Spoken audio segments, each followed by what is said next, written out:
On a warm August evening in 1989, the quiet streets of Beverly Hills lay still beneath the California sky. The sun had set hours ago, and most of the wealthy residents along North Elm Drive had settled into their elegant homes for the night. But at 722 North Elm Drive, something was about to happen that would shatter the peace of this exclusive neighborhood forever. Inside a magnificent Mediterranean-style mansion, a couple sat watching television in their den. The room glowed with the flickering light of a James Bond film playing on the screen. Fresh bowls of berries and cream sat untouched on the coffee table. But within minutes, this scene would transform into one of the most brutal crime scenes in Beverly Hills history. The couple on that couch were Jose and Kitty Menendez. He was 45 years old, a Cuban immigrant who had risen from poverty to become one of Hollywood's most powerful entertainment executives. She was 47, a former beauty queen, who had devoted her life to her husband and their two sons. Neither of them knew that their own children were about to walk through the door carrying 12-gauge shotguns. What happened next would captivate a nation, dominate courtroom television for years, and turn this beautiful mansion into one of America's most infamous addresses. But to understand that night, we must first understand the man at the center of it all. The man whose ambition built an empire, whose secrets destroyed a family, and whose murder would expose the dark side of the American dream. Jose Enrique Menendez was born on May 6, 1944, in Havana, Cuba. His childhood was comfortable by Cuban standards. His father was a well-known soccer player who had retired to run his own accounting firm. His mother was a celebrated swimmer, a member of Cuba's Sports Hall of Fame. Young Jose grew up surrounded by athletic achievement and business ambition. His mother adored him, perhaps too much. Neighbors would later recall that she emphasized his machismo, his superiority, his destiny for greatness. By the time he was a teenager, Jose had developed the confidence of someone who believed he was meant for extraordinary things. But in 1959, that comfortable world collapsed. Fidel Castro's revolution swept through Cuba, seizing the property of the wealthy and upper middle class. The Menendez family watched as everything they had built was stripped away. And so, in 1960, Jose's parents made a heartbreaking decision. They would send their 16-year-old son to America alone. It was a sacrifice born of desperation and hope, a gamble that their boy might find in the United States the future that Cuba could no longer offer. Jose arrived in Hazleton, Pennsylvania, with almost nothing. He spoke little English, and knew no one except a distant cousin in whose attic he would sleep for the next several years. Most teenagers would have been crushed by such circumstances. Jose was galvanized by them. He threw himself into his studies with a ferocity that startled his teachers. He won an athletic scholarship for swimming at Southern Illinois University. And there, in a philosophy class, he met a young woman named Mary Louise Anderson. Everyone called her Kitty. She was a beauty queen from Oak Lawn, Illinois, with blonde hair and green eyes. She came from her own troubled background. Her father was an abusive man who terrorized his wife and children. Perhaps that's why she was drawn to Jose's strength and certainty. He knew exactly what he wanted from life, and he pursued it with an intensity that both thrilled and frightened her. Despite objections from his family, who thought she was beneath him, Jose married Kitty in 1963. He was 19 years old. They moved to New York City, where Jose enrolled at Queens College and earned degrees in economics and accounting. What followed was a rise so spectacular it seemed almost scripted for Hollywood. Jose passed the CPA exam and began climbing the corporate ladder with ruthless efficiency. By 35, he had become executive vice president of United States operations for Hertz Corporation, the car rental giant. A year later, RCA transferred him to their records division, where he eventually became chief operating officer with a salary of $500,000 a year. In today's money, that would be nearly $2 million annually. At RCA Records, Jose's reputation grew. He expanded the company's Latin music catalog. He helped sign world-famous bands like Duran Duran and the Eurythmics. He worked with the Puerto Rican boy band, Menudo. His attitude, as one entertainment attorney friend recalled, was simple. I'm a winner. I'm going to take this dog company and make it number one. And in many ways, he did. But José's success came at a cost. Colleagues described him as brilliant but brutal, a man who was widely disliked for being arrogant and abrasive. He berated employees publicly. He mistreated waitstaff at restaurants. He showed contempt for anyone he considered beneath him, which was almost everyone. One former colleague remembered him as overbearing and not even trying to be liked. After José's murder, the FBI showed up at this colleague's office simply because he had been on José's final holiday card list. That's how wide the net of suspicion spread. That's how many people José had alienated during his climb to the top. Meanwhile, Kitty struggled to keep pace with her husband's ambitions. She had given up her teaching career when their first son, Lyle, was born in 1968. 2 years later, came Eric. She devoted herself to raising the boys while José devoted himself to accumulating power and wealth. The marriage grew strained. José had numerous affairs. Kitty battled depression and alcoholism. The family photo albums showed smiling faces, but behind closed doors, the Menendez household was fracturing. In 1986, José's world shifted again. General Electric purchased RCA, and despite his track record, they didn't offer him the presidency he felt he deserved. Furious but undeterred, José accepted a position with Carolco Pictures, the studio behind Rambo. He became CEO of their home video division, which would later become known as Live Entertainment. The job came with a new opportunity, a fresh start on the West Coast. The Menendez family packed up their New Jersey life and moved to California. First, they settled in Calabasas, an upscale suburb where they occupied one house while building a more spectacular one on 13 acres with mountaintop views. But something happened that made them abandon that plan almost overnight. Without explanation, José suddenly wanted to be in Beverly Hills. The mansion in Calabasas was never completed. The Menendez family had found a new home. The house at 722 North Elm Drive was no ordinary Beverly Hills property. Built in 1927, the Mediterranean-style mansion had undergone a complete redesign in 1974 by real estate mogul Mark Slotkin and his wife, actress Robin Greer. The renovation created a palatial residence spanning over 9,000 square feet, with 6 bedrooms, 8 bathrooms, a swimming pool, a tennis court, and a 2-story guest house. But what truly set this property apart was its history. Before the Menendez family ever set foot inside, this mansion had sheltered some of the most famous names in entertainment. Prince had lived within these walls. Elton John had walked these halls. A Saudi prince had rented the property for $50,000 a month. This was a house that attracted the extraordinary, a residence befitting the ambitions of a man like José Menendez. In 1988, José purchased the mansion for $4 million. To the outside world, this was the culmination of the American success story. A Cuban refugee who had arrived in America with nothing now owned one of the most prestigious addresses in Beverly Hills. His sons attended elite schools.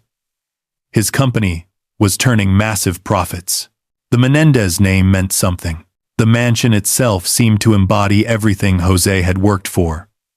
Walking through the front gate, visitors would pass beneath mature sycamore trees and carefully trimmed hedges. The facade presented a vision of old-world elegance, with its red tile roof, stucco walls, and arched doorways. A circular driveway led to the grand entrance, where iron gates stood guard against the outside world. Inside, the house unfolded in a series of increasingly impressive rooms. The entrance hall featured Italian limestone flooring and a dramatic staircase that seemed designed for grand entrances. High ceilings created a sense of space and grandeur. The drawing room opened onto views of the manicured gardens and the swimming pool beyond. Throughout the house, expensive artwork adorned the walls. Every detail announced to visitors that they were in the home of someone important. The den, located toward the back of the house, was more intimate. This was where the family actually lived, where they gathered to watch television and spend time together. Tan leather couches faced a large screen. The room was comfortable rather than showy, a retreat from the formality of the rest of the house. It was here that Jose and Kitty would spend their final evening. The property extended beyond the main house, a detached guest house, with its own sitting room, bedroom, and two-car garage sat at the edge of the grounds. The tennis court, which had been a major selling point for Jose, occupied one corner of the half-acre lot. Jose was obsessed with his son's athletic development. He had decided when Lyle and Eric were just 9 and 12 years old that they would become tennis stars. He hired expensive coaches, demanded grueling practice schedules, and tolerated nothing less than excellence. But the mansion also held secrets. The walls were soundproofed, a detail that would become significant later. During the trials, Mark Slotkin himself testified that the soundproofing made it unlikely that anyone could hear loud voices from one part of the house to another. What went on behind those thick walls stayed hidden from the outside world. Lyle Menendez was 21 years old in the summer of 1989. He had attended Princeton University, following in the footsteps of America's elite. But his time at Princeton had been troubled. He was accused of plagiarism, and the university gave him a choice: leave voluntarily for a year or be expelled. Lyle chose to leave. When he returned to his father's house, he was a young man without a clear direction, living in the shadow of expectations he couldn't meet. Eric was 18, the quieter of the two brothers. He had just graduated from Beverly Hills High School and was preparing to attend UCLA. Unlike his more outgoing older brother, Eric was introspective and sensitive. He wrote screenplays and dreamed of a career in Hollywood. He also continued to pursue tennis, hoping perhaps to finally earn the approval that always seemed just out of reach. What the brothers shared, according to their later testimony, was something far darker than academic struggles or athletic pressures. Both would eventually claim that their father had subjected them to years of sexual abuse. Lyle testified that the abuse began when he was 6 years old and continued until he was 8. Eric claimed his abuse never stopped, that it continued into his teenage years, right up until the murders. They also alleged that their mother knew about the abuse and failed to protect them, that she herself engaged in inappropriate behavior. These claims would become the centerpiece of the most explosive courtroom drama of the early 1990s. But on that August evening, no one outside the family knew any of this. To the neighbors, to Jose's colleagues, to the society photographers who captured the family at events, the Menendez clan appeared to be the epitome of success. August 20th, 1989, was a Sunday. The day had passed without incident. Jose and Kitty had spent time around the house. The boys had played tennis on the court behind the mansion. As evening fell, the family settled into their routines. Jose and Kitty changed into casual clothes, shorts and comfortable tops, and made their way to the den. They put on a movie, a James Bond film called The Spy Who Loved Me. Someone prepared fresh bowls of berries and cream. The security system was turned off. The gates to the driveway were left open. Around 10 o'clock that night, a teenage girl standing outside her home down the street noticed a small car pull up and stop in front of the Menendez Mansion. She watched as two men emerged. She didn't think much of it at the time. This was Beverly Hills. Expensive cars came and went constantly. What happened next would be reconstructed from crime scene evidence, coroner reports, and eventually the confessions of the killers themselves. The two men who entered the Menendez home that night carried Mossberg 12-gauge shotguns, purchased just 2 days earlier from a Big Five sporting goods store in San Diego, more than 100 miles away. They walked through the French doors in the study. They moved down the hallway toward the den. The room was illuminated only by the flickering light of the television. Jose was dozing on the tan leather couch, sitting at the end nearest the hallway door. He never saw them coming. The first shot struck him in the back of the head. More shots followed, tearing into his body. He was hit 5 times in total, including once at point-blank range. He died almost instantly. Kitty tried to run. She scrambled off the couch, desperately trying to escape the nightmare unfolding around her. But there was nowhere to go. 5 shotgun blasts caught her as she fled. One nearly severed her wrist. She fell to the floor, still alive, but mortally wounded. One of the killers walked to where she lay. He placed the shotgun against her left cheek and fired. She was struck 10 times in total. 4 of those shots were to her head. The violence was so extreme that when police arrived, they initially suspected a professional hit. The brutality seemed too calculated, too thorough to be the work of amateurs. One shot had torn into the library wall. Blood covered the leather couch, the coffee table, the floor. The berries and cream sat untouched amid the carnage, a grotesque reminder of the domestic peace that had existed moments before. The killers were methodical. They gathered the spent shell casings, ensuring their fingerprints wouldn't be found on the evidence. They left through the same doors they had entered. They drove to Mulholland Drive, that famous winding road through the Hollywood Hills, and disposed of the shotguns in a canyon. Then they went to the movies, purchasing tickets as alibis, establishing a timeline that would show they had been elsewhere when their parents were killed. When they returned home later that night, Lyle Menendez called 911. His words barely coherent through the sobs. "Someone killed my parents," he screamed into the phone. When officers arrived, they found Lyle and Eric on the front lawn, weeping uncontrollably. The brothers told investigators they had come home from the movies to discover their parents murdered. They suggested that the killings might be connected to Jose's business dealings. Maybe the mob, Lyle offered. Jose had worked with rough people in the entertainment industry. Perhaps someone had wanted revenge. For weeks, the police pursued this theory. Detective Les Zoeller was assigned to the case. His examination of the crime scene revealed no forced entry and no evidence of robbery. He didn't even administer gunshot residue tests that might have revealed the killers were right in front of him. The brothers had gambled that their grief would be convincing.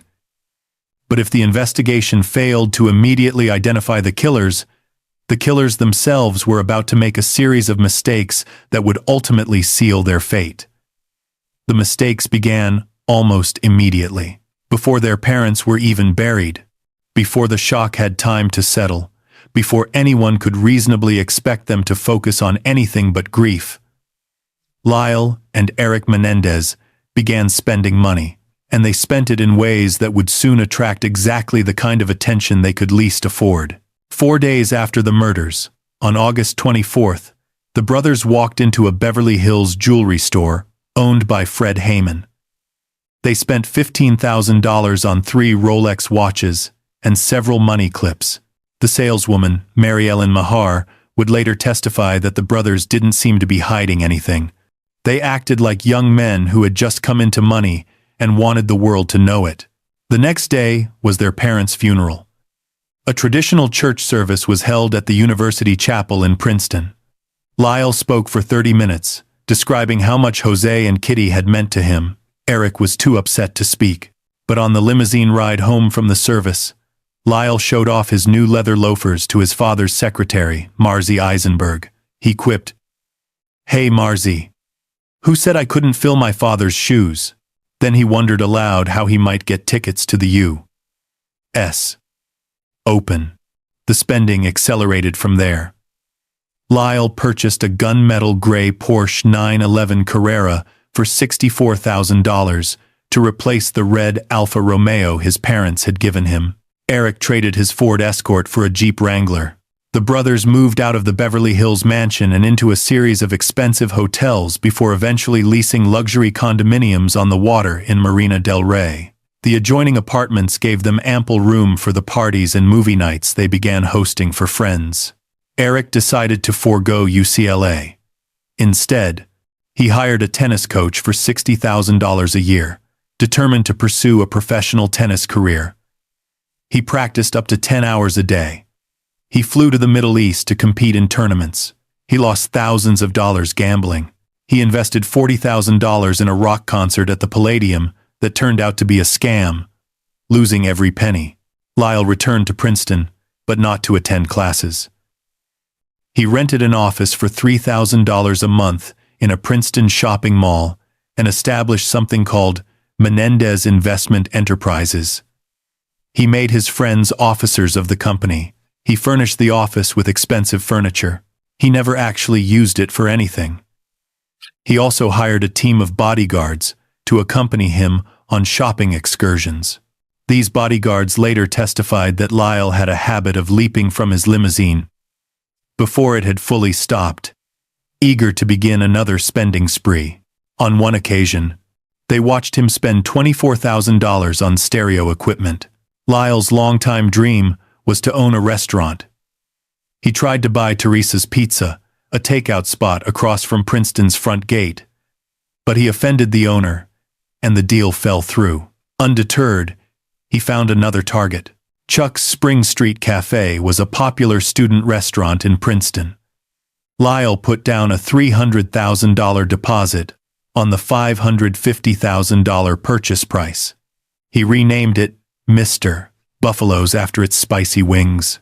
It was the fulfillment of a fantasy, a 21-year-old playing at being a businessman like his father.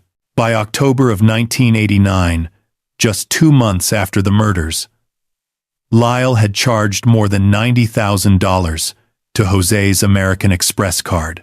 He frequently traveled between New Jersey and California aboard the MGM Grand, an airline that catered to business people with expense accounts. In total, during the 6 months between the murders and their arrest, the brothers spent an estimated $700,000. Some accounts put the figure closer to $1 million. Their shopping sprees were funded by Jose's personal life insurance policy of $650,000. The bulk of the estate's assets remained tied up in real estate, the Beverly Hills mansion and the unfinished Calabasas property. When the loans on both were deducted, the real estate value came to about $5.7 million. Jose had also owned 330,000 shares of Live Entertainment, trading around $20 per share. The total estate was valued at $14 million. After taxes and debts, Lyle and Eric would each inherit about $2 million, but they didn't want to wait. They spent like young men who had gotten away with murder, because at that point, they believed they had. The investigation had stalled. Detective Zoeller and his team had pursued the mob angle without success. Jose's business dealings were complicated and sometimes contentious, but nothing pointed to the kind of violence that had erupted in the den that night. The physical evidence was limited. No fingerprints on the shell casings. No murder weapons recovered. No witnesses who could identify the killers. What the police didn't know was that Eric Menendez was falling apart. The weight of what he had done was crushing him. He couldn't sleep. He was racked with guilt. The image of his mother crawling across the floor haunted him every night. The sound of the shotgun blasts echoed in his mind during every waking moment. He tried to drown the memories in spending, in tennis, in constant activity. Nothing worked. Meanwhile, the Beverly Hills mansion at 722 North Elm Drive sat empty and silent. The blood had been cleaned from the den. The furniture had been removed, but the house itself remained, a monument to the violence that had shattered its walls. Soon enough, it would become one of the most infamous addresses in America, and Eric Menendez, unable to bear the burden of his secret any longer, would do something that would bring the whole facade crashing down. He confessed. On Halloween night, 1989, just over 2 months after the murders, Eric Menendez sat in the office of his psychologist, Dr. L. Jerome Oziel. The guilt that had been eating away at him finally overwhelmed his ability to remain silent. In that session, Eric confessed everything.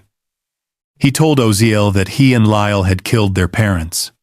He described the shotguns, the planning, the execution. He spoke of wanting to be free from a father who controlled every aspect of their lives. He mentioned his mother's unhappiness.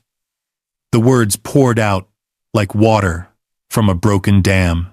Dr. Oziel was stunned. But rather than immediately contacting authorities, as ethics and law might have demanded, he made a different choice.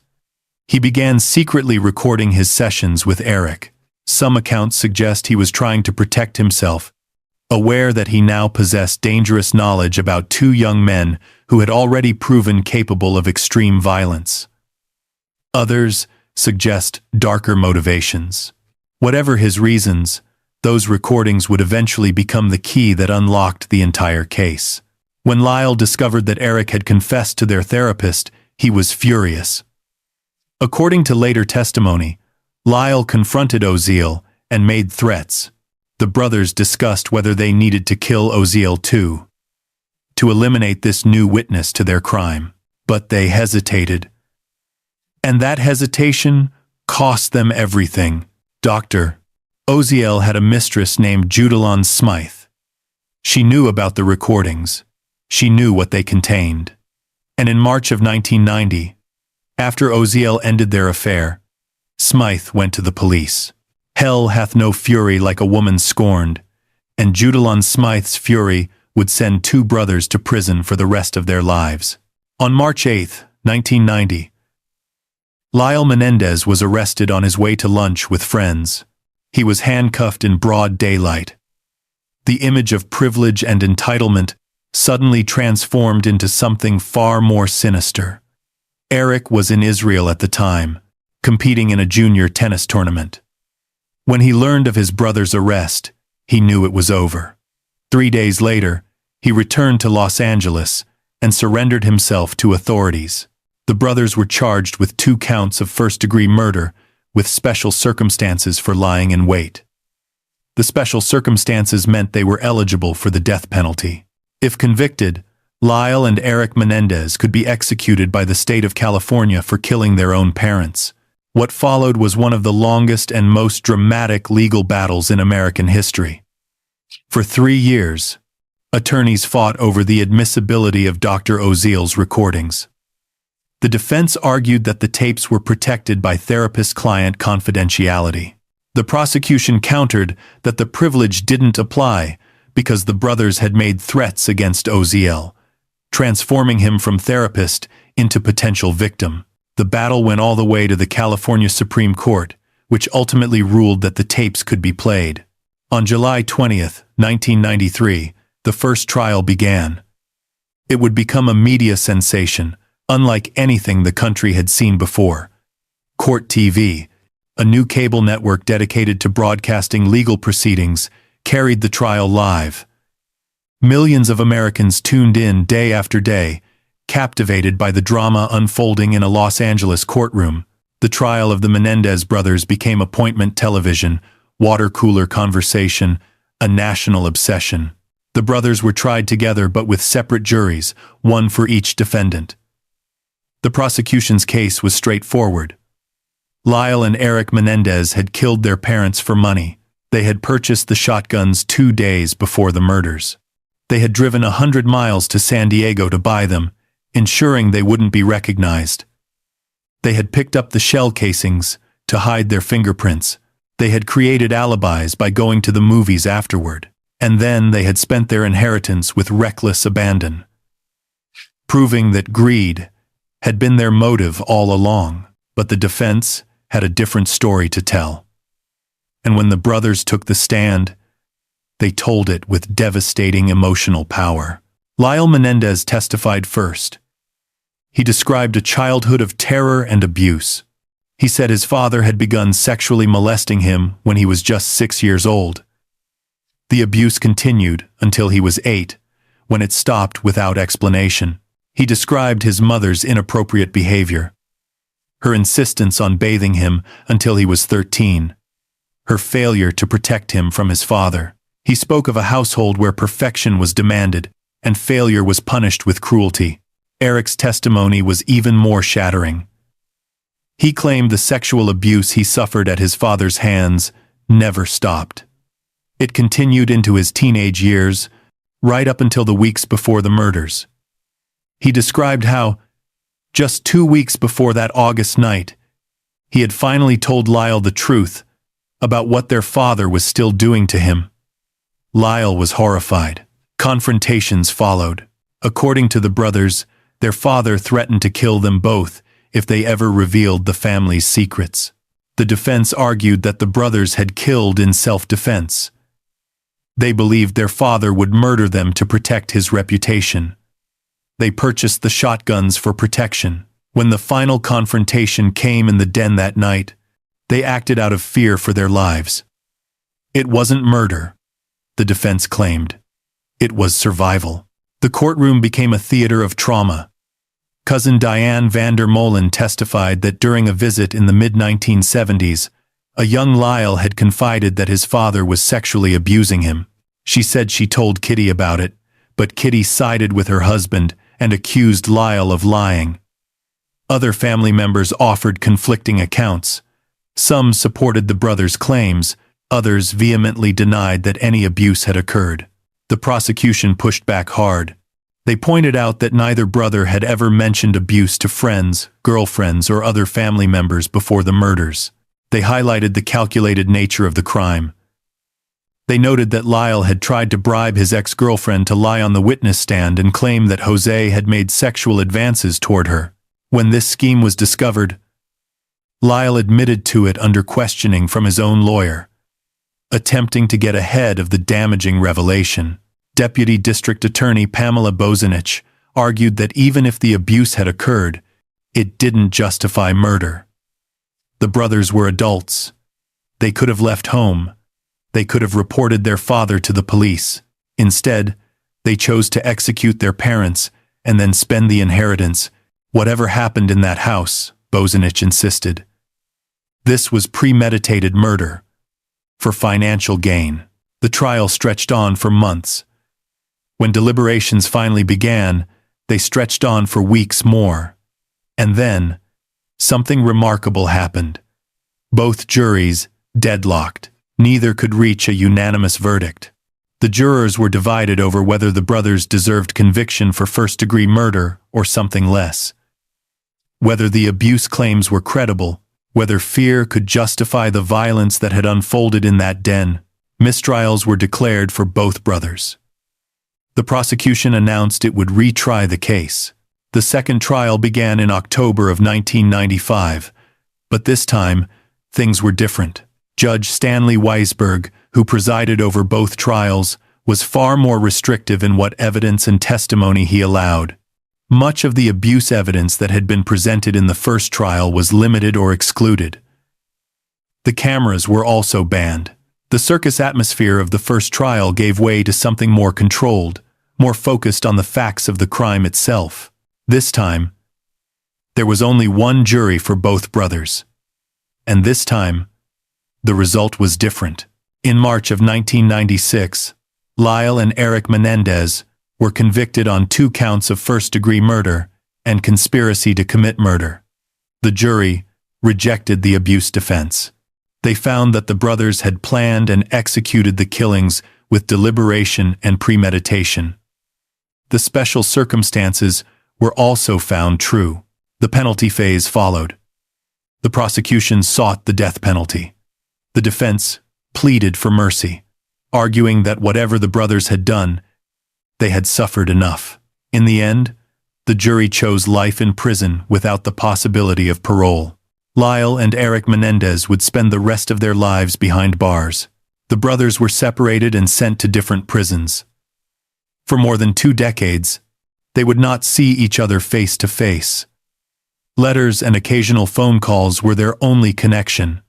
Eric married a woman named Tammy in a prison ceremony in 1999. After they connected, as pen pals. Lyle married Rebecca Sneed at Mule Creek State Prison in 2003. Both women became advocates for the brothers' release. And what of the mansion where it all happened? The house at 722 North Elm Drive sat empty in the immediate aftermath of the murders. No one wanted to live there. The real estate agents who tried to sell it faced an impossible task. As the lawyers for the Menendez estate lamented in court filings, it was widely believed by the home-buying public and real estate brokers that this house had bad karma and was one to be avoided. The stigma was reflected in the property's plummeting value. Despite being appraised at $4.8 million in 1991, the mansion sold that same year for just $3.6 million. A loss of $1.2 million. The money that remained after paying off mortgages and closing costs went directly to the Internal Revenue Service and to legal fees. The $14 million Menendez estate was essentially wiped out. For a time, the house sat in limbo, its beautiful rooms haunted by memories of violence. The den where Jose and Kitty died was renovated, the blood-stained furniture removed, the walls repainted, but the history remained, seeping into the very foundations of the structure. Then, in 1993, the mansion found a buyer whose profession seemed almost too perfect for the circumstances. William Link, co-creator of the beloved television series Murder, She Wrote, purchased the property for an undisclosed sum. The man who had spent his career crafting fictional murder mysteries now lived in a house where a real double homicide had occurred. Perhaps he found inspiration in the irony. Perhaps he simply appreciated the architecture and the location. For 8 years, Link called the infamous address home. In 2001, Link sold the mansion to Samuel Delug, a telecommunications executive, for $3.7 million. Delug seemed unfazed by the property's macabre history. He embarked on extensive renovations, updating the interior while preserving the Mediterranean exterior that had made the house famous. The den, where the murders occurred, was completely transformed. New layouts, new finishes, new purposes for the space. Delug was determined to give the house a fresh identity. For more than 2 decades, Delug lived quietly in the mansion. The years passed. The trials faded from memory. A new generation grew up knowing the Menendez name only vaguely, if at all. The house on North Elm Drive became just another beautiful Beverly Hills property. Its dark past slowly receding into history. But true crime never truly dies. It only waits to be rediscovered. In September of 2024, Netflix released Monsters, the Lyle and Eric Menendez story, the second installment of Ryan Murphy's true crime anthology series. Suddenly, the case that had captivated the nation 35 years earlier was back in the spotlight.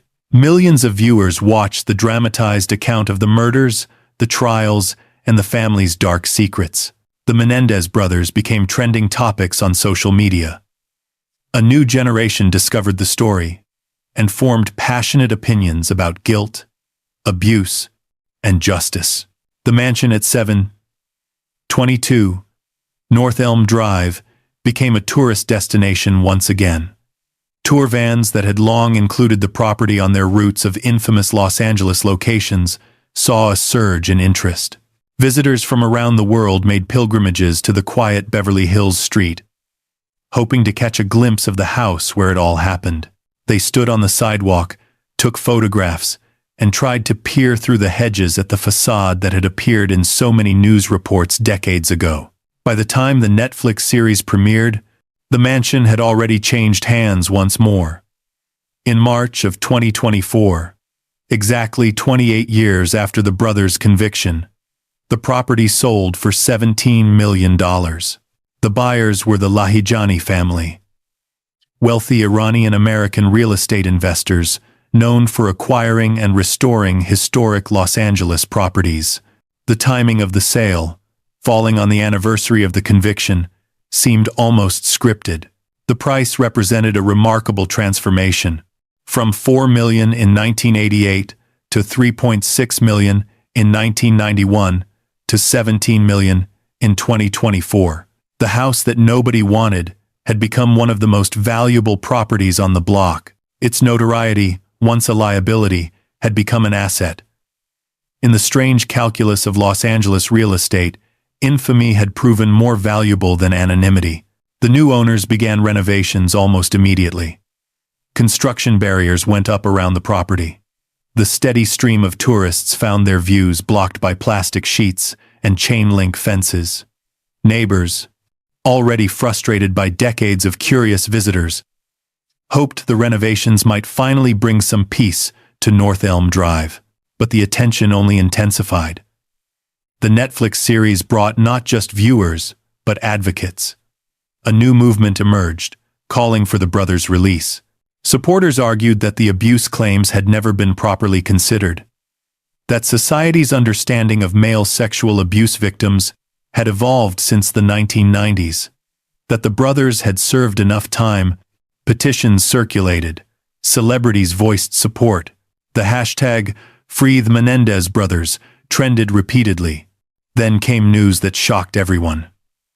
In May of 2023, new evidence emerged. Roy Rossello, a former member of the boy band Menudo, came forward with allegations that Jose Menendez had drugged and raped him when Rossello was just 14 years old. Jose had been an executive at RCA Records when Menudo was signed to the label. Rossello's claims, made in a documentary called Menendez plus Menudo, Boys Betrayed, provided external corroboration for the brothers' allegations of their father's predatory behavior. Additionally, a letter surfaced that Eric had allegedly written to his cousin Andy Cano 8 months before the murders, describing the abuse he was suffering. If authentic, it would have corroborated the cousin's testimony about the abuse, potentially changing the outcome of the case. The brothers' attorneys filed a habeas corpus petition based on this new evidence. In October of 2024, Los Angeles District Attorney George Gascon announced that his office was reviewing the case. He indicated that there could be potential for resentencing or even a new trial. The announcement sent shockwaves through the legal community and ignited hope among the brothers' supporters. In late October of 2024, Gascon went further. He announced he would ask the court for resentencing in the case. If the judge accepted his recommendation, the brothers would be immediately eligible for parole. After 35 years in prison, Lyle and Eric Menendez might finally have a path to freedom. The resentencing process proved contentious. A new district attorney, Nathan Hochman, took office and reversed Gascon's recommendations. He called the brothers' claims of self-defense lies and argued that they had never accepted true responsibility for their actions. The legal battle continued through 2025, with hearings postponed multiple times due to procedural disputes and even the Los Angeles wildfires. In May of 2025, a judge resentenced the Menendez brothers to 50 years to life, making them eligible for parole because they had been under 26 years old when they committed the murders. It was a dramatic turn after decades of life without parole, but parole was not guaranteed. In August of 2025, Eric was denied parole by the California Board of Parole Hearings, citing ongoing rule violations and concerns about public safety. The brothers' fate remains uncertain, their future still subject to the decisions of parole boards and the shifting winds of public opinion. Through it all, the mansion at 722 North Elm Drive endures.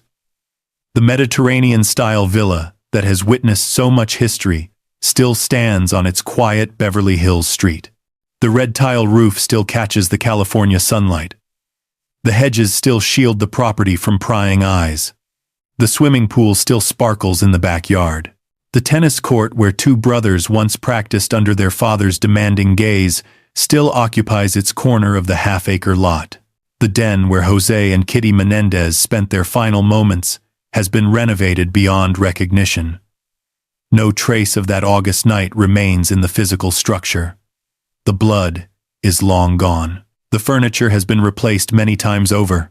The room serves new purposes for new owners who may or may not think about what happened there nearly 4 decades ago. But the house remembers. In the way that old houses do, it holds on to its history. The walls that were soundproofed to contain family secrets still stand. The gates that were left open on that fateful night still guard the entrance. The driveway where police found 2 weeping brothers still leads to the front door. Today, 722 North Elm Drive is worth $17 million. It has 7 bedrooms, 9 bathrooms, and over 9,000 square feet of living space. It has a pool and a guest house and gardens that bloom with roses. It sits in one of the most exclusive zip codes in America, surrounded by the homes of the wealthy and powerful. It is also, and will always be, the Menendez murder house, a place where the American dream turned into an American nightmare, a place where wealth could not buy happiness, where family bonds became chains, where secrets festered until they exploded into violence. A place that reminds us that behind every beautiful facade, there may lurk darkness we cannot imagine. The story of 722 North Elm Drive is not just about a house. It is about a family destroyed by ambition and abuse. It is about 2 brothers who committed an unspeakable act and have spent their lives paying for it. It is about a justice system that struggled to determine the truth, and a society that remains divided about what that truth actually is. It is about how we remember tragedy and how we assign value to the places where tragedy occurred. Jose Menendez came to America as a penniless teenager fleeing Castro's Cuba. He built an empire through talent and ruthlessness. He acquired a mansion that had housed princes and rock stars. And he died on a leather couch in that mansion, killed by the sons he had raised to be perfect. Kitty Menendez gave up her career to support her husband's ambitions. And she died trying to escape the violence that erupted in her own home, killed by the children she had brought into the world. Lyle and Eric Menendez destroyed their family in a hail of shotgun fire. They claimed they acted out of fear and desperation. They have spent more than 3 decades in prison, separated for most of that time, growing old behind bars while the world outside debated their guilt and their punishment. And the house at 722 North Elm Drive stands as silent witness to it all. Beautiful and terrible, valuable and cursed. A Beverly Hills mansion that has seen everything and tells nothing, keeping its secrets behind soundproofed walls and carefully trimmed hedges. Some houses are just buildings. Others become monuments to the complexity of human nature, to the thin line between love and destruction, to the price we pay for our darkest choices. 722 North Elm Drive is such a house. Its $17 million walls contain a story that money cannot buy and time cannot erase. The gates are closed now. The renovations continue. The tourists still come, though fewer each day, as the news cycle moves on to the next sensation. But the house remains, as it has remained through decades of ownership and tragedy and transformation. Watching, remembering, and somewhere in California prisons, 2 brothers who once called it home grow older. Their story still unfinished. The house they left behind that August night in 1989 has outlasted their freedom, their youth, their parents, and nearly everyone who was involved in the case that made it famous. Perhaps that is the final irony of 722 North Elm Drive. The Menendez family is gone, scattered by death and imprisonment, but the house endures. Stone and stucco and tile, standing firm against the passage of time, a monument to ambition, a memorial to tragedy. A reminder that some stories never truly end. They just wait for someone new to tell them. The sun sets over Beverly Hills as it has for nearly a century. Golden light falls across the red tile roofs and stucco walls of North Elm Drive, somewhere behind those hedges, behind those gates, behind those soundproofed walls. The house at 722 settles into another evening. The shadows lengthen across the tennis court. The pool reflects the fading sky, and the ghosts of August 1989 linger in rooms that have been renovated but never truly cleansed. This is the dark story of the Menendez Mansion. A place where the American dream came to die, and where the echoes of that death still resonate, nearly 4 decades later.